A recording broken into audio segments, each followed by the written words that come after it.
Welcome back to the GCSE Maths Pro YouTube channel. Today's video is the third and final part of cumulative frequency, where we'll be looking at another version of the Part B or Part C questions, where sometimes we're asked to find different percentages or quantities from the graph.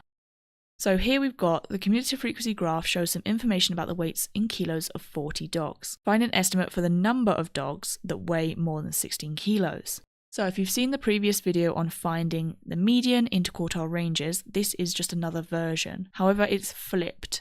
So what I mean by that is, you see how now we're actually asked to find a number, a quantity, and we're told a value on the x-axis. So what that means is here, for these questions, we're going to be starting from the x-axis, going up and across to then read off something from the cumulative frequency or the y-axis. So it's a similar method, but it's the opposite way around to the previous question.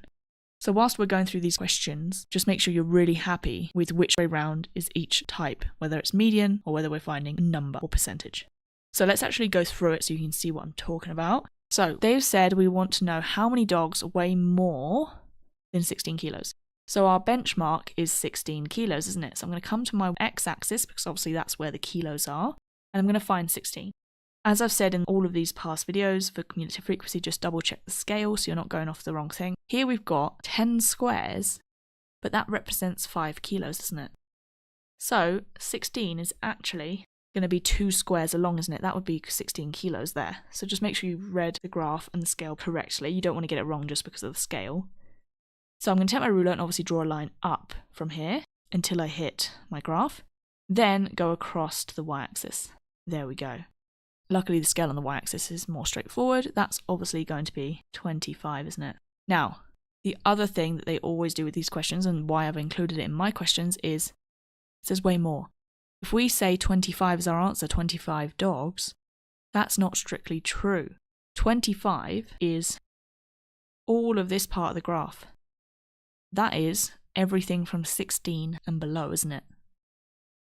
So if they're asking for weighs more, or whatever the context is taller or is faster, whatever the context is, don't forget that actually we want to know how many dogs are in this part of the graph. Do you see that's the bit that's from 16 and higher, isn't it? That weighs more than 16. So that's where we need to come back to the fact that they've told us that there are 40 dogs in total. We know that 25 of them actually weigh less than 16. So I'm going to take that away from 40 from the total. So my answer is actually that 15 dogs weigh more than 16 kilos. Okay, so just don't forget and check if they have that scenario where it's way more or is more than rather than under. So that's your answer there. 15 dogs weigh more than 16 kilos from our graph. Okay, so another example is the cumulative frequency graph shows some information about the heights in centimetres of 60 sunflowers. Find an estimate for the percentage of sunflowers that are taller than 175 centimetres. So this is a very similar question.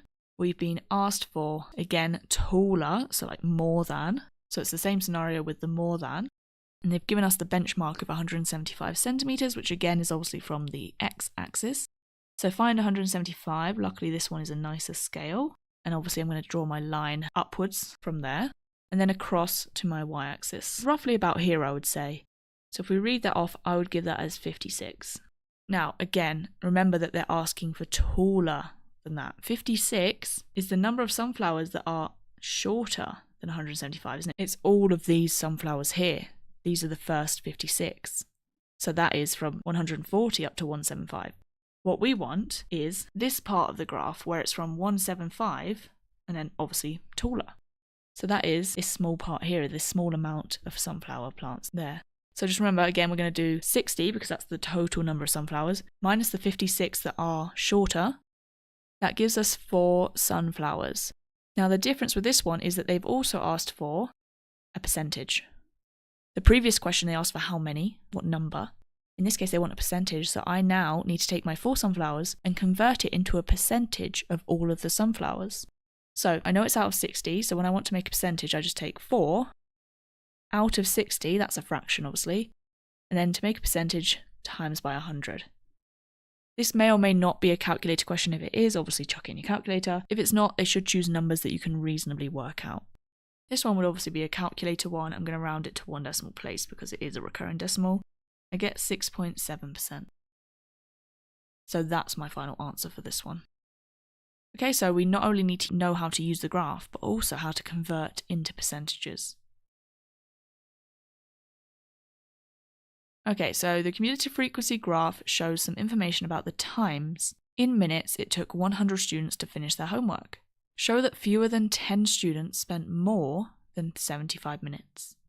So, same question, just worded differently this time. They've actually given us the answer. We just need to show that we can also get fewer than 10 as our answer. So, they've said 75 minutes. So that's where I'm going to go to my x-axis again. 75. Draw a line up to hit my curve and then along. So this scale, that's obviously 90 there, isn't it? So this is maybe 94, 95, depending on how you've drawn it. I'm going to go with 94. Again, they've said spent more than. So more than 75 minutes. So I want this part of the graph, which is those students between 100 and 94. So 100 minus 94 gives me 6. And then it said, show that fewer than 10 students spend more time. Well, yeah. 6 is fewer than 10, isn't it? That I've literally just shown it there. Obviously leave all of your drawings on the graph so that they can see that you've done that as well. So that is it for that question. Okay, my final question here. The cumulative frequency graph shows some information about the speeds in kilometers per hour of 100 police cars on patrol. Find an estimate for the percentage of police cars that drove between speeds of 30 kilometers per hour and 70 kilometers per hour. So this one, we've actually got 2 benchmarks from the x-axis. So I'm just going to do the same thing, but draw 2 lines. So obviously 30 and then 70. So draw the line from 30 to hit your curve, and then across, and then from 70, and then across. Okay. So I'm going to find out how many cars, obviously out of 100, how many cars drove between those speeds. You can see that that's obviously referring to this part of the graph, because we want between 30 and 70, and therefore this amount of the y-axis. The y-axis is the cumulative frequency. That is the amount of cars. So you can see here, we've got, that's 30, isn't it? So here I would say, what's that, like 24? And then up here, that's 90. So I would say that's 97, I guess, somewhere about there. Again, you should get a small range for your answers. So we want to know how many cars drove between those 2 speeds. So we're obviously not including the first 24 cars, are we? Because they are the ones who drove slower than 30. So we need to do now 97 minus 24. That gives me 73 cars, 73 police cars. And then the other thing to remember is that they have asked for a percentage again. So this one's a bit easier. Obviously, this might be a non-calculator one.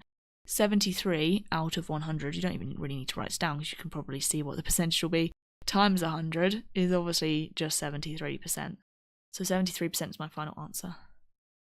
So, having watched these 2 videos, the previous one on median and interquartile ranges, I want you to be really confident on when do I draw, or when do I work from the x-axis and go up and across. So in this scenario, when they ask for numbers or percentages, when they give you values from the x-axis, or when we start working from the y-axis and go across and down, that's when we're asked for the median, the interquartile range, or the upper or the lower quartile. So there's 2 different types of Part B, Part C questions that you could get given. They're very similar, but they work in opposite directions. So just be really, really clear which one is which, okay? So that is everything you need to know about cumulative frequency graphs. The final part that's related to this topic is box plots, so make sure you jump on to the next video and check that out as well. So thanks for watching this video. If you found it helpful, make sure to like and subscribe, and leave down below any questions or comments that you might have.